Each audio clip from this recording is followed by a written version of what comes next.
Merhaba sevgili izleyicilerim, Mutfaktan Tariflere Yolculuk kanalıma hepiniz hoş geldiniz. Bugün sunumuyla fark yaratan, lezzetiyle damak çatlatan harika bir tarif yapacağız. Köfte çanağında kremalı mantar. Hem şık hem doyurucu olacak hem de pratik. İster misafir sofralarında kullanın, ister akşam yemeğine. Bu tarif herkesin favorisi olacak.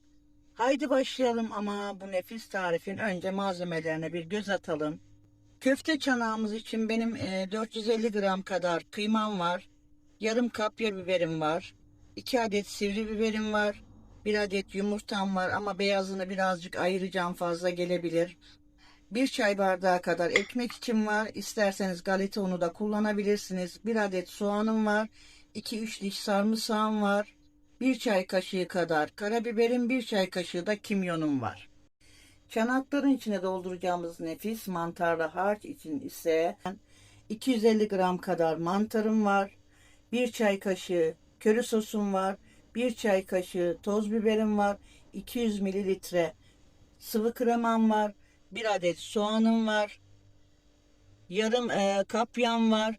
1 adet sivri biberim var. Üzerini süslemek için kaşar peynirim var.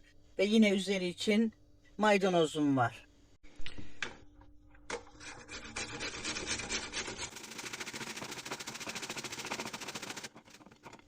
Evet. Ve sarımsaklarımızı rendeliyorum. Kimyonumu ve karabiberimi ekliyorum. Tuzumu da ekledim arkadaşlar. Kıymamı da koydum. Şimdi kapya biberlerimi gayet ince bir şekilde doğrayacağım. Yarım kapyaydı arkadaşlar. Bahsetmiştim. Şimdi bunları küçük küçük doğruyorum.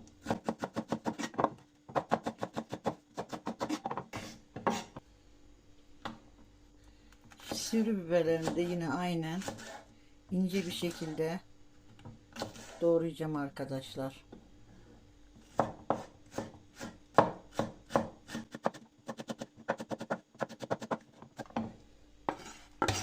Yumurtamı kırıyorum ama şöyle beyazını biraz ayıracağım.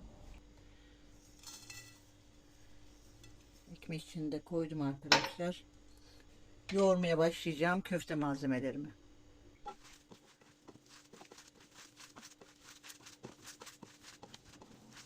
Biraz dolapta dinlenmeye bırakacağım. O sırada iç harcım olan kremalı mantarımızı hazırlayalım. Mantarlarımı doğrayacağım. Biraz irice doğrayacağım. Çünkü pişerken bayağı bir küçülüyorlar.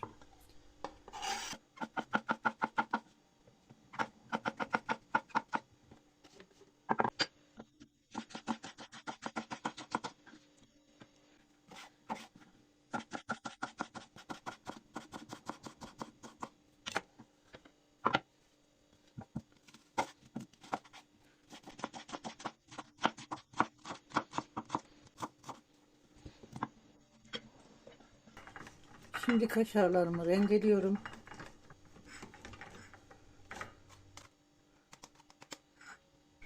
Evet arkadaşlar, ocağımın başına geçtim. Az bir sıvı yağ koydum sotelemek için. Şimdi soğanlarımı boşaltıyorum.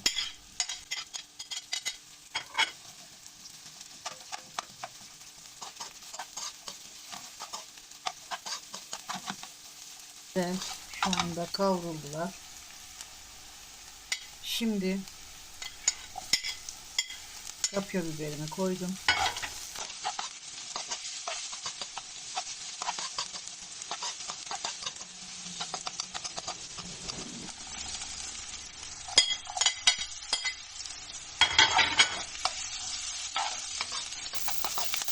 Bir dakika.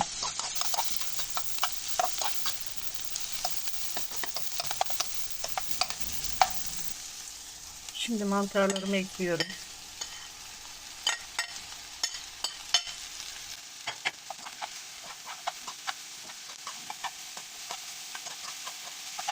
Mantarlarım sulandı.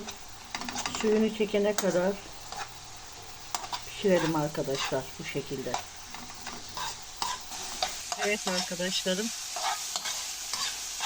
mantarlar suyunu çekti. Biraz kavurdum.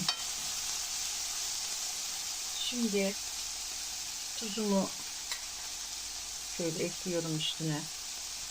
Toz biber ve köri sosumu da ekliyorum. Daha doğrusu baharatımı, sosumu dedim ama köri baharatımı ekliyorum.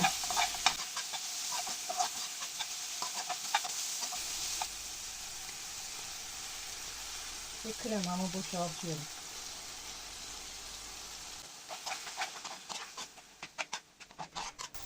Evet arkadaşlar, kremam suyunu çekti bayağı.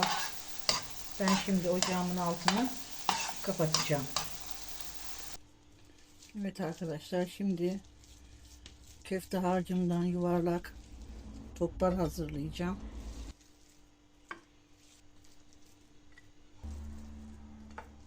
Evet arkadaşlar, şimdi kurabiye kalıbım vardı benim bir tane.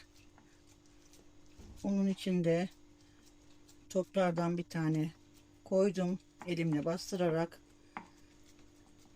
eşit bir şekilde düzeltiyorum.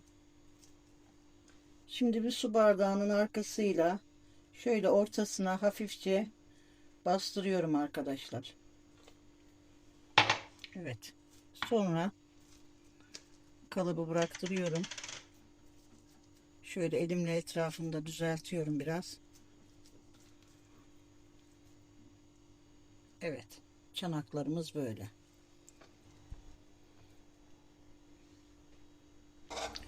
Şimdi mantarlı harcımızı hazırladığımız çanaklarımızın içine güzelce koyalım. Arkadaşlar, ben malzeme listesini sayarken orada salçayı söylemeyi atlamışım. 1 yemek kaşığı salçayı 2 su bardağı kadar suda böyle biraz açacağız köftelerimizin dibine koymak için, pişerken altı yanmasın diye.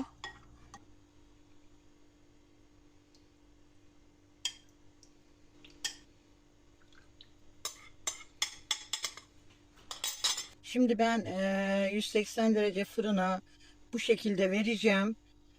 Köfteler biraz piştikten sonra çıkartıp üzerine kaşar koyup tekrardan fırına göndereceğim. Evet, köfteler biraz piştiler. Şimdi ben üzerlerine kaşar peyniri koyuyorum. Tekrardan fırına vereceğim kaşarlar eriyene kadar. Ondan sonra pişmiş olacak.